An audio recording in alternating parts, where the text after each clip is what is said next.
Em 1965, o químico americano Gordon Moore previu que a capacidade tecnológica da sociedade dobraria a cada 2 anos, provocando a aposentadoria em série de aparelhos eletroeletrônicos mais antigos. Mas de lá para cá, não é só a evolução tecnológica que tem feito com que geladeiras, computadores ou máquinas de lavar percam rapidamente a vida útil. A prática ilegal do mercado, conhecida como obsolescência programada, tem sido responsável por reduzir de forma proposital a vida útil dos equipamentos. Além de trazer prejuízos para o consumidor, essa prática provoca enorme pressão sobre os recursos naturais do planeta.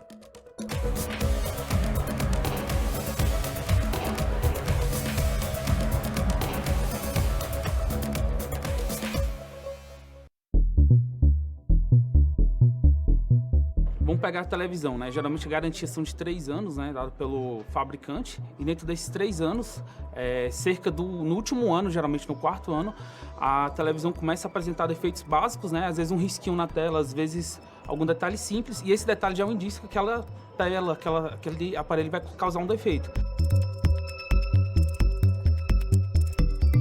Comprei no site da Apple e quando ele deu defeito, a Apple não oferecia assistência, porque ela só revendia uma coisa fabricada na China, aquela coisa toda, e é um som muito bom, mas que ele hoje funciona com defeito, né? Não funciona plenamente. Essa aqui é uma fonte de computador que originalmente ela estragou, um defeito simples.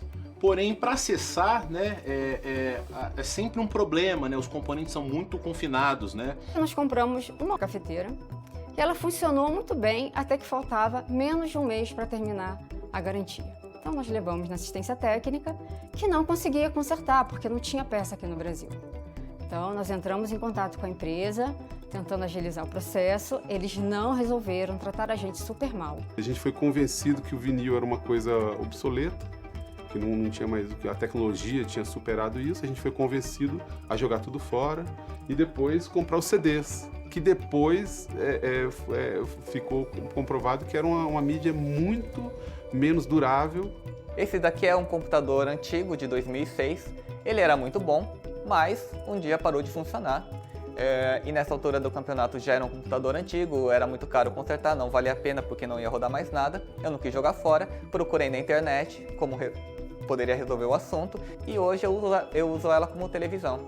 Obsolescência programada é uma estratégia adotada por vários fabricantes, pelo setor empresarial, para reduzir a vida útil dos produtos. É possível definir a obsolescência programada como uma estratégia deliberada de determinados agentes econômicos para colocar um prazo de validade em determinados produtos, ainda que a estrutura física, o hardware, por assim dizer, possa durar um pouco mais. Os produtos estão cada vez mais descartáveis, você impõe à sociedade gastos permanentes porque nós não conseguimos consertar, reparar os produtos.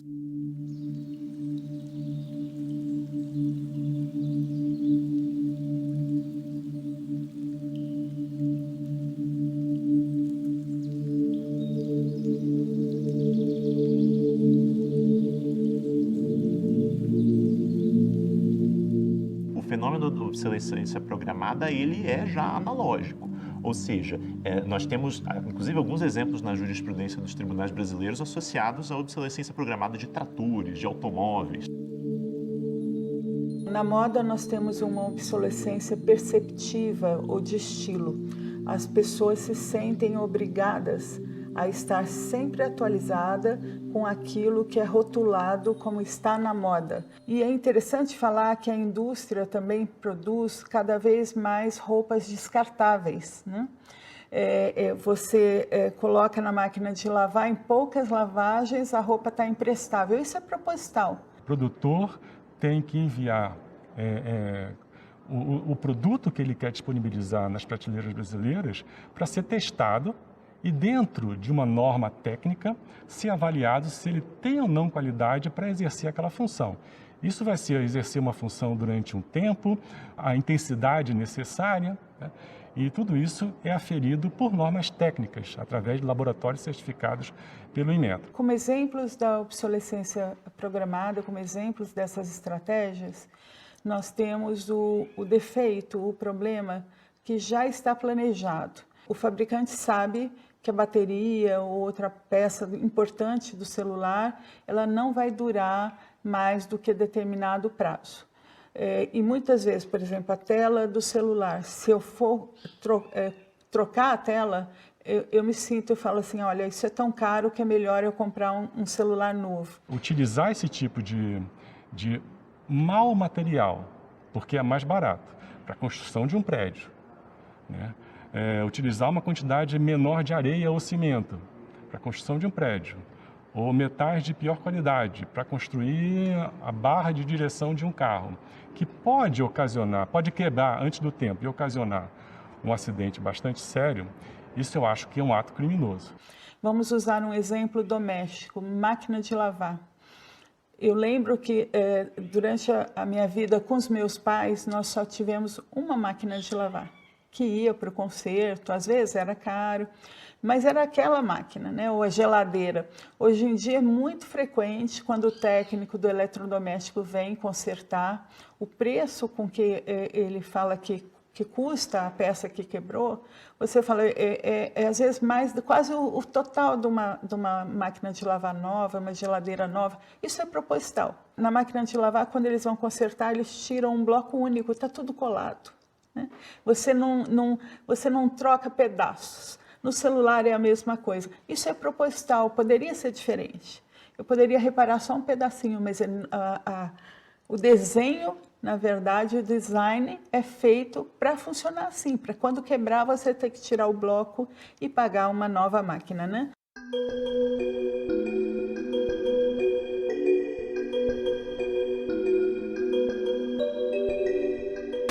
Há sistemas de conformidade para isso? O produtor está burlando esse sistema? Sim. Então, ele está infringindo uma lei.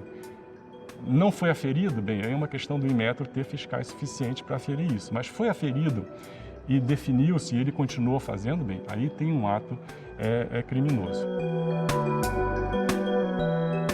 Dizer que é uma conduta delituosa talvez não seja muito preciso, na medida em que nós não temos no direito brasileiro uma tipificação de obsolescência programada, seja como ilícito criminal, seja como ilícito civil. O que nós temos no Brasil é um regramento no Código de Defesa do Consumidor com relação aos vícios do produto e os vícios do serviço. O Inmetro, ele fiscaliza a consistência técnica do produto, ele evita, a gente pode, acho que dizer, a obsolescência precoce.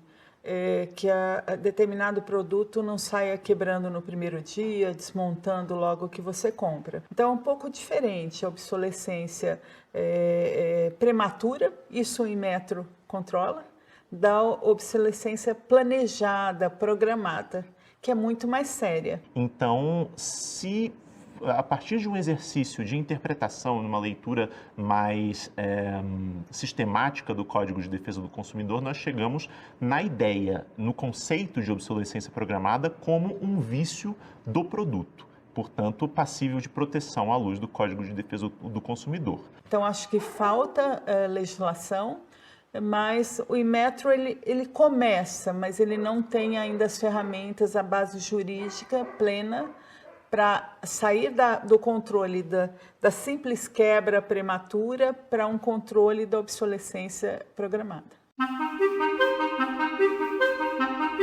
Se um dia aquele equipamento era um celular, era um tablet, permitia acesso à internet, acesso a redes sociais, no dia seguinte, quando para a prestação desse serviço pelo fabricante ou quando as atualizações se tornam tão onerosas que o produto basicamente não funciona mais direito, ele se torna simplesmente um peso de papel, um tijolo. E há até precedente nesse sentido, principalmente no contexto europeu, em que há, aliás, punição de fabricantes de celulares, como é o caso da Apple e da Samsung, justamente por forçarem o download de determinadas atualizações de software que não são exatamente compatíveis com o hardware, ou seja, salvo melhor juízo, isso acontece no iPhone 6. O iPhone 6 começa a receber determinadas atualizações de software que são próprias do iPhone 7. e o iPhone 6 não aguentava o software que era destinado ao iPhone 7. Por exemplo, a legislação francesa já há vários anos tem trabalhado com punições com relação à obsolescência programada, e a União Europeia aprovou recentemente, em 2022, algumas diretivas nesse sentido, garantindo, por exemplo, o direito de reparo, o direito de consertar, garantindo que cada consumidor compre coisas que são consertáveis. E ao mesmo tempo em que o produto se torna um peso morto, não são oferecidos em larga medida os caminhos para a reciclagem, para a reutilização ou mesmo para o conserto daquele produto.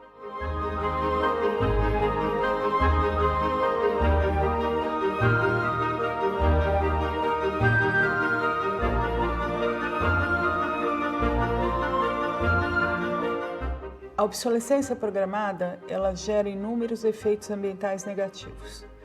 Em primeiro lugar, esse consumo todo, ele aumenta muito a quantidade de resíduos sólidos. Você tem, na verdade, que retornar, de fazer a logística reversa para que aquele resíduo seja aproveitado no mesmo ciclo produtivo ou no ciclo produtivo de outros produtos. Há legislação em vários países nesse sentido. Mesmo no caso brasileiro, nós temos disposições importantes já estabelecidas em lei, na Lei da Política Nacional dos Resíduos Sólidos, a Lei 12.305 de 2010, que ficou 2 décadas tramitando no Congresso Nacional. Em 2010, o Brasil, depois de 15 ou 20 anos de discussão, lançou a sua política brasileira de gestão de resíduos. Em 2005, a Inglaterra estava lançando a sua política de simbiose industrial.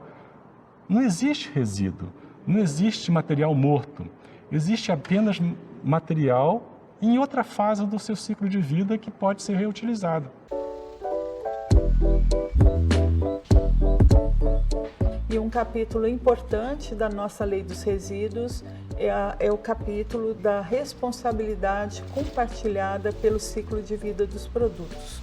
O fabricante, o importador, o comerciante, os sistemas públicos de limpeza urbana e cada um de nós, o cidadão que está gerando lixo, que está gerando resíduos, todos nós temos uma responsabilidade legal compartilhada de garantir a destinação final ambientalmente adequada para os resíduos. Para a maior parte dos produtos, a destinação adequada é o retorno ao ciclo produtivo na perspectiva da economia circular. Muito recentemente, de 2010 para cá, nós terminamos o Programa Brasileiro de Avaliação do Ciclo de Vida e logo depois o Inmetro trouxe o Guia Brasileiro de Rotulagem Ambiental. Então, agregou ao seu sistema de certificação de conformidade ambiental.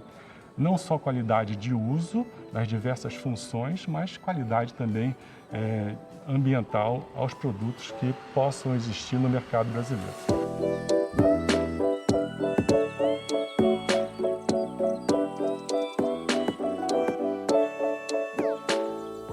Eu faço parte de uma entidade chamada Programando Futuro, que tem um projeto chamado Centro de Recondicionamento de Computadores, Meta Reciclagem.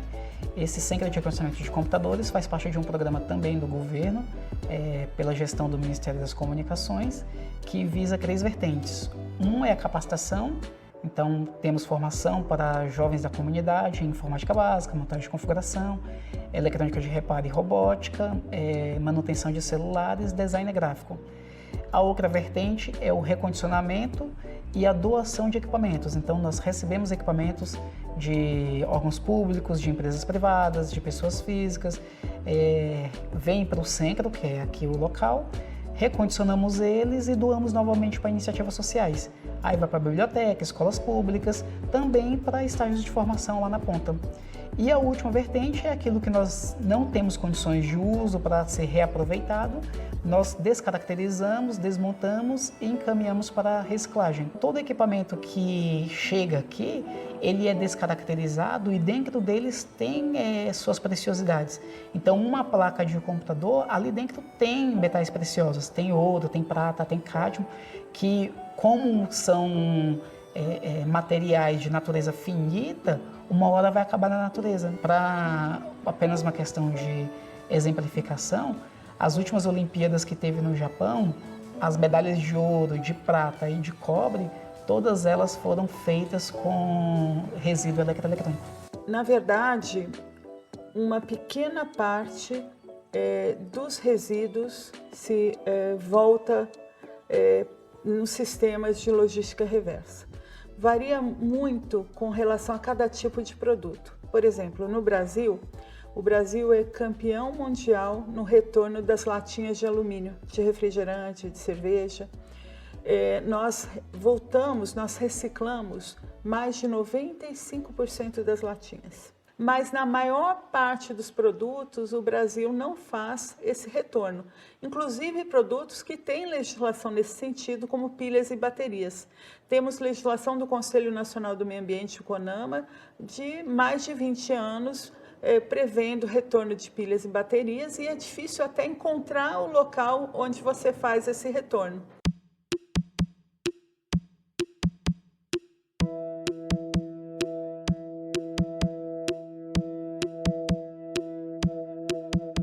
O Brasil, ele está adiantado em alguns aspectos, que é o processo de reciclagem do alumínio, do ferro. Isso aí nós já estamos fazendo durante muito tempo. Só que quando a gente fala dos eletroeletrônicos, o Brasil está extremamente atrasado. E se a gente pensa de um ponto de vista de ecologia industrial, onde os vários ciclos produtivos estão interagindo entre si num processo simbiótico? Aquilo que é resíduo para chegou no final de vida, pode ser encarado ou transformado rapidamente como matéria-prima para outro.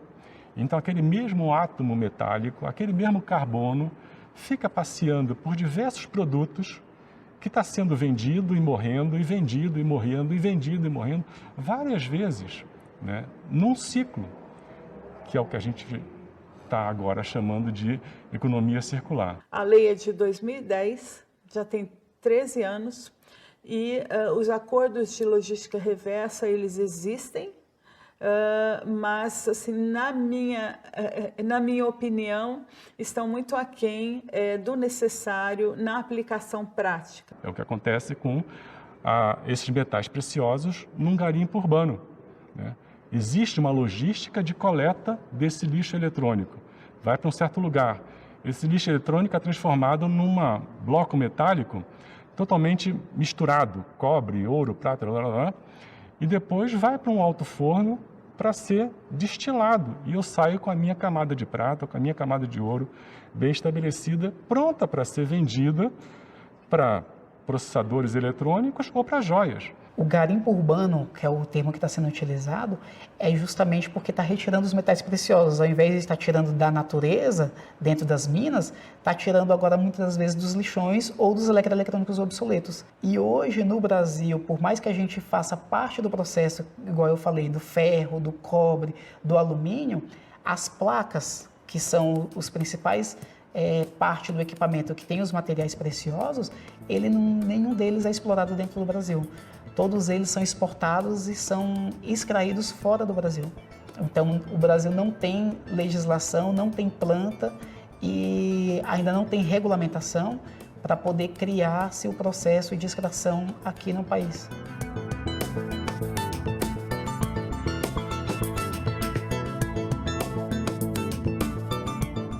A gente tem uma estrutura muito bem construída, tem uma legislação de proteção ao consumidor muito boa, tem um sistema de certificação de conformidade que garante proteção ao consumidor muito bom.